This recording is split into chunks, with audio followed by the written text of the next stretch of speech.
저는 수요일 예배와 주일 오후 예배는 공동체 성경 읽기에 해당하는 본문으로 함께 말씀을 나누도록 하겠습니다. 이 시간 온 지면에 흩으셨더라 라는 제목으로 함께 말씀을 나누겠습니다. 우리가 함께 나눈 이 본문의 말씀은 학창 시절에 제 마음을 참 어렵게 했던 본문이라고 할 수 있습니다. 그 당시에 저는요, 마음이 너무너무 어려워져서 이런 불평을 쏟아내곤 했었습니다. 그냥 가만히 있으면 되지, 왜 바벨탑을 세워가지고 이렇게 내가 영어 공부를 힘들게 하게 만드는 것일까? 또 온 세계가 한 언어를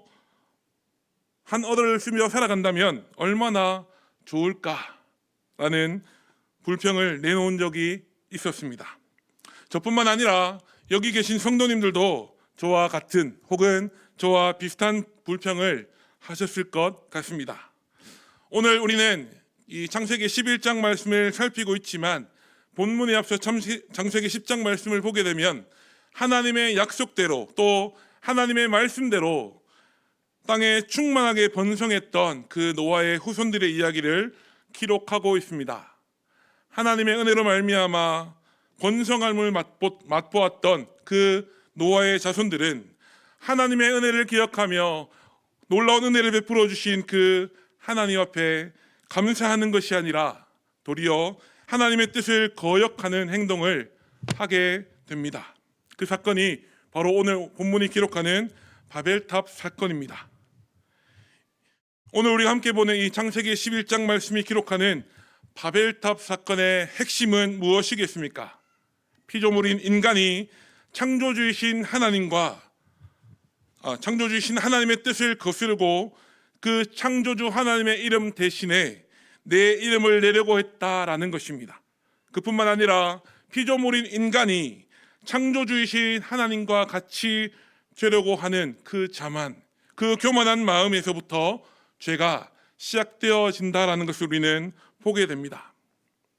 사실 우리는 11장 말씀을 보고 있지만 창세기 3장이 기록하는 그 아담과 하와가 선악을 알게 하는 나무의 열매를 먹었던 그 사건, 그로 말미암아 인류에게 죄가 들어오게 된 그 사건 역시도 피조물인 인간이 창조주이신 하나님과 어깨를 나란히 하고 하나님과 같이 되고자 하는 그 욕심에서부터 시작되었다라는 것을 성경은 분명히 기록해 놓고 있습니다. 자기 이름을 내고 창조주 하나님처럼 되고자 하는 그 피조물, 인간의 일탈, 그 인간의 자만과 교만한 마음을 하나님은 어떻게 심판하십니까? 그 심판의 결과는 어떤 것이라고 오늘 성경은 말하고 있습니까? 인간의 자만, 하나님과 같이 되려고 하는 그 자만과 교만 때문에 하나님께서는 사람들이 사용하는 언어, 말을 혼잡하게 하셨고, 그로 말미암아 하나님과 같이 되고자 하는 그 모든 인간들의 계획을 무산시켜 버리셨습니다. 또 하나님께서는 시날 평지에 모여 함께 살기를 계획했던 그 사람들을 사방으로 흩어버리시는 심판을 내리셨음을 우리는 말씀을 통하여 보게 된다라는 겁니다. 오늘 우리가 읽은 이 창세기 11장 1절로 9절 말씀을 보게 되면 크게 세 부분으로 나눌 수 있을 것입니다. 첫 번째는 2절부터 4절에 기록된 대로 인간의 모임, 그리고 인간이 모여서 성읍과 탑을 건설하여 흩어짐을 면하자라고 하는 인간의 계획을 수립하는 부분이고요. 두 번째로는 5절부터 8절 말씀이 나오는 것처럼 인간의 계획을, 그 하나님과 같이 되고자 하는 그 인간의 계획을 좌절시키기 위하여 내려오셨던 그 하나님의 개입하심과 하나님의 심판에 대한 부분들이 기록되어 있습니다. 또 마지막 세 번째로는 9절 말씀에 하나님의 심판으로 말미암아 인간은 흩어지게 되었고, 그로 인하여 높은 성읍을 쌓고 탑을 건설하고자 했던 그 공사가 중단되었으며, 인간들이 세우던 그 탑의 이름이 혼잡, 혼돈을 뜻하는 뜻을 혼돈을 뜻하는 바벨이었다라는 말씀으로 오늘 본문은 마무리가 됩니다. 오늘 이 시간 본문 2절 말씀에 인간의 계획이 무엇인지 표현하는 그 두 가지 표현이 등장하게 되는데요. 오늘 이 시간에는 2절의 핵심적인 표현 두 가지를 함께 살펴보고자 합니다. 첫 번째 표현은 우리 이름을 내고라는 표현이고, 또 두 번째 표현은 흩어짐을 면하자라는 표현입니다. 먼저 우리 이름을 내고라는 표현을 보게 되면 일반적으로 우리가 흔히 생각하는 것처럼 나의 공로를 세상에 자랑하고 또 후세에 내 이름을 자랑하고자 내가 교만한 마음을 가지고 있을 때 사용되는 표현이 우리 이름을 내고라는 표현입니다. 또 우리가 흔히 보는 것처럼 내 이름 석자를 걸고 하는 만큼 확실합니다 라는 의미로 해석할 수도 있을 것입니다. 그러나 본문이 기록하는 이 우리 이름을 내고의 심층적인 의미는 겉으로 보면 자기의 이름을 드러내고 자기의 공로를 자랑하는 그런 의미를 가지지만 조금 더 깊숙이 들어가서 살펴보면 우리 이름을 내고라는 표현은 인간 종족의 보존과 안전을 보장하겠다라는 의미가 되는 것을 우리는 보게 됩니다. 쉽게 표현하면 우리가 이 땅에서 모여 함께 안전하게 살자라는 의미가 된다는 거죠. 그런데 사람의 시선으로, 사람의 관점으로 보기에는 너무나 당연한 것처럼 보이고 당연히 그렇게 해야 하는 것처럼 느껴지는 이 생각이 하나님의 관점으로 보면 하나님의 창조 질서를 거스르고 거부하는 불순종이고요. 또 하나님 아닌 것으로 하나님의 자리를 채우는 우상 숭배라는 사실을 우리는 기억해야 합니다. 성경이 말하는 우상 숭배는 어떤 것입니까? 성경은 무엇을 향하여 그것이 우상 숭배다라고 우리에게 말하고 있습니까? 어떠한 형상을 만들어 놓고 그 형상에다 절을 하거나 아니면 나무나 돌을 모셔놓고 그것들에게 절하며 비는 그 행위뿐만 아니라 마땅히 하나님이 계셔야 할 그 자리에 하나님이 아닌 것으로 채우는 것까지 포함하는 것이 바로 성경이 말하는 우상 숭배라는 것입니다. 성경이 말하는 그 우상이라고 하는 것은 나 자신이 될 수도 있고요. 또 내가 사랑하는 내 자녀가 될 수도 있습니다. 이 세상에 존재하는 그 어떤 것, 내가 하나님보다 더 사랑하는 그것이 성경은 그것이 바로 우상이다라고 우리에게 이야기하고 있다라는 것이죠. 우리가 두 번째로 살펴볼 흩어짐을 면하자라는 표현 역시도 마찬가지입니다. 흩어짐을 면하자라는 말을 뒤집어서 표현해 보면 우리끼리 여기서 잘 먹고 잘 살자라는 의미가 되는 것이죠. 그런데 하나님의 말씀, 하나님이 우리에게 주셨던 그 명령은 어떤 것이었습니까? 천지를 창조하신 이후에 아담과 하와에게 내리셨던 그 명령도 그렇고 홍수로 이 세상을 심판하신 후에 노아와 그 가족들에게 내리셨던 그 명령이 어떤 명령이었는지 성경은 어떻게 기록해 놓고 있습니까? 우리 창세기 1장 28절과 창세기 9장 1절 말씀을 함께 읽어보겠습니다. 창세기 1장 28절입니다. 함께 읽겠습니다. 시작. 하나님이 그들에게 복을 주시며 하나님이 그들에게 이르시되 생육하고 번성하여 땅에 충만하라. 땅을 정복하라. 바다의 물고기와 하늘의 새와 땅에 움직이는 모든 생물을 다스리라 하시니라. 아멘. 창세기 9장 1절 말씀도 우리 함께 읽어보도록 하겠습니다. 하나님이 시작. 하나님이 노아와 그 아들들에게 복을 주시며 그들에게 이르시되 생육하고 번성하여 땅에 충만하라. 아멘. 아멘. 하나님이 그들에게 복을 주시며 그들에게 이르시되 생육하고 번성하여 땅에 충만하라. 똑같은 말씀을 기록하는 이 두 구절, 창세기 1장 28절 말씀과 9장 1절 말씀은 우리에게 무엇을 말해주고 있습니까?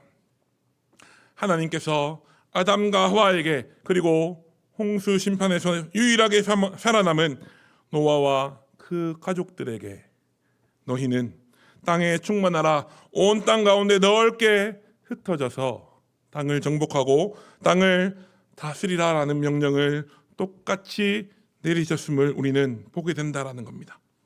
그런 하나님의 명령이 내려졌음에도 불구하고 흩어짐을 면하자라고 말하는 것은 앞서 살펴봤던 우리 이름을 내고라는 표현과 같은 것이죠. 이 두 표현은 하나님의 창조 질서를 거스르고 거부하는 불순종이고요. 또 하나님의 명령보다, 그 하나님의 말씀보다 내 가치와 기준으로 판단한 그 결정을 하나님의 말씀보다 더 우선순위에 놓는 우상 숭배라는 사실을 우리는 기억해야 합니다. 하나님의 말씀에 불순종하는 것에 대한 심판의 말씀들을 오늘 본문 7절과 8절 말씀이 어떻게 기록하고 있는지 우리 본문 7절과 8절 말씀도 다시 한번 읽어보겠습니다. 함께 읽겠습니다. 시작. 자, 우리가 내려가서 거기서 그들의 언어를 혼잡하게 하여 그들이 서로 알아듣지 못하게 하자 하시고, 여호와께서 거기서 그들을 온 지면에 흩으셨으므로 그들이 그 도시 건설하기를 그쳤더라. 아멘. 7절과 8절 말씀이 우리에게 무엇을 이야기하고 있습니까? 하나님이 직접 내려오셔서 사람들의 언어를 혼잡하게 하셨고 그들을 온 지면에 흩어버리셨다. 하나님의 명령을 이루시기 위하여, 그 명령을 완성하시기 위하여 하나님이 직접 개입하시고 역사하신다라는 사실을 7절과 8절 말씀은 분명히 기록해 놓고 있습니다. 우리가 함께 읽었던 이 7절과 8절 말씀을 통하여 우리가 믿는 하나님이 어떤 분이시라는 사실을 깨닫게 됩니까? 우리가 믿는 하나님, 우리가 믿는 그 여호와 하나님은 죄를 심판하셔야만 하는 공의로우신 하나님이시며 죄와는 공존하실 수 없는 거룩하신 하나님이시다라는 사실을 우리는 보게 됩니다. 이어서 기록된 9절 말씀을 보게 되면 그 탑의 이름을 혼돈이라는 뜻을 가진 바벨이라고 지었으며 하나님께서 그들을 온 지면에 흩으셨다라고 기록하면서 오늘 본문 말씀은 마무리가 됩니다. 9절 말씀이 기록하는 것처럼 바벨 사건으로 인하여 사람들이 사용하는 언어가 혼잡하게 된 것은 하나님의 말씀에 불순종하는 죄로 말미암아 하나님이 심판을 내리셨기 때문에 그렇다라는 겁니다. 하나님께서 혼잡하게 하신 이 언어들을 회복하시고 또 죄로 인해 어지럽고 혼잡하게 된 세상 가운데 평안을 주시고 평강을 회복하기 위하여 오신 분이 바로 우리 주 예수 그리스도이십니다. 또 그 예수님이 죽음에서 부활하시고 승천하신 후에 우리에게 선물로 보내주신 분이 보혜사 성령 하나님이시다라는 사실을 우리는 너무너무 잘 알고 있습니다. 하나님이 혼잡하게 하신 이 언어들이 오늘 말씀이 기록하는 죄의 결과로 말미암아 혼잡하게 되었던 그 사람의 언어들이 성령의 강림으로 말미암아 회복되어진다는 것을 우리는 사도행전의 말씀을 통하여 보게 되는데, 사도행전 2장 8절로 11절까지의 말씀은 이렇게 기록하고 있습니다. 사도행전 2장 8절로 11절까지의 말씀을 함께 읽겠습니다. 8절부터 함께 읽겠습니다. 우리가 시작. 우리가 각 사람이 난 곳 방언으로 듣게 되는 것이 어찌 됨이냐. 우리는 바데인과 메데인과 엘람인과 또 메소포타미아, 유대와 갑바도기아, 본도와 아시아, 부르기아와 밤빌리아, 애국과 및 구레네에 가까운 리비아 여러 지방에 사는 사람들과 로마로부터 온 나그네 곧 유대인과 유대교에 들어온 사람들과 그레네인과 아라비아인들이라. 우리가 다 우리의 각 언어로 하나님의 큰 일을 말함을 듣는도다 하고, 11절 말씀은 어떻게 기록하고 있습니까? 우리가 다 우리의 각 언어로 하나님의 큰 일을 말함을 듣는도다 라고 분명히 기록하면서 하나님이 흩어버리셨던 그 언어들이 보혜사 성령 하나님이 이 땅 가운데 임하심으로 말미암아 회복되어진다라는 사실을 우리는 말씀을 통하여 보게 된다라는 겁니다. 사랑하는 성도 여러분, 오늘 본문 말씀을 통하여 말씀하시는 하나님, 우리가 믿는 그 하나님은 어떤 분이십니까? 저와 여러분이 믿는 그 하나님은 죄를 심판하시고 죄와는 공존하실 수도 없는 하나님이시지만 동시에 우리를 회복시키시고 싸매주시며 낫게 하시는 사랑의 하나님이 되신다라는 사실도 우리 마음속에 기억하실 수 있기를 간절히 소망합니다. 그 하나님은 성경 속에서만 살아계신 하나님이 아니라 지금도 여전히 살아계셔서 역사하신 하나님이시라는 사실을 우리 마음에 새기고 이 세상의 그 어떤 것들보다 하나님을 더 사랑하며 살아가는 저와 여러분들이 되실 수 있기를 간절히 소망합니다. 오늘 말씀을 통하여 우리는 무엇을 보게 됩니까? 내가 하나님보다 더 사랑하는 것, 내가 하나님보다 더 귀중하게 여기는 것, 그것이 성경이 말하는 우상이라는 사실을 우리는 보게 됩니다. 오늘 함께 나눴던 말씀을 기억하면서 이 세상 그 어떤 것보다 하나님을 더 사랑하고 날마다 하나님의 말씀에 순종하며 살아가시는 저와 여러분들이 되시길 간절히 소망합니다. 함께 기도하겠습니다. 사랑과 은혜가 풍성하신 하나님, 참으로 감사합니다.